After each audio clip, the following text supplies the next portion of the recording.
was the exception. John Brzenk was the guy who just arm wrestled a lot. And most of his success throughout his career was done just arm wrestling. He did do some gym time early in his career when he wanted to beat Johnny Walker. And then early 2000s, he and Bob Brown were bench pressing a lot because they wanted to get their 225 bench press up, right? So gym workouts. I think the Eastern Europeans kind of nailed this down about 10 years ago. It's a combination of both. But it's not a combination of traditional gym work. It's a combination of arm wrestling specific gym work, right? Hand, wrist, riser, hammer curl, all those things, all the muscles you use in arm wrestling. I've taken it a step further. I still do my traditional workouts, chest, back, shoulders, arms, legs. But in each one of those workouts, I incorporate an arm wrestling circuit. And most of the things I do are from the table, meaning I don't think everything translates. Let's say you do a really strong movement, but it's at the different angle than how you're going to be set up on the table. I don't necessarily think that movement translates to how you're going to arm wrestle. But you do have to be, so much of arm wrestling is counter pressures and fighting your opponent's pressure. So if you don't get on the table and arm wrestle, you're not going to know how to use those strengths. Because I've done this so long, oftentimes, especially prior to having Corey as my training partner, I would not arm wrestle. I would just train in the gym on what I knew made me stronger. Then I'd take a week off and then I'd go arm wrestle.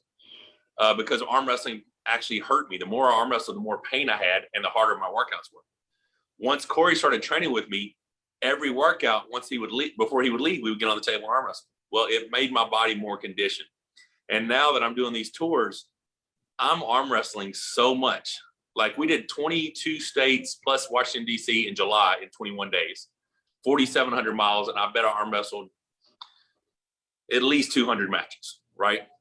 We did it again this last tour, the Northwest tour, 23 days, 6,500 miles.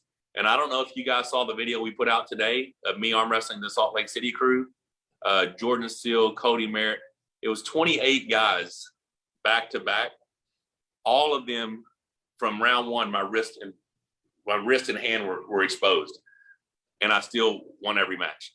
But because I'm still weakened from COVID and I have a little nerve damage here in my hand, I'm having to use other things to win matches.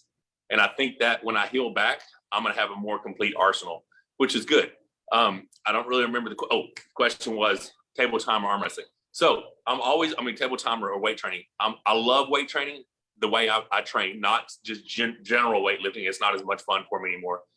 But I am getting a lot of experience now on the table, which is allowing me to use different things.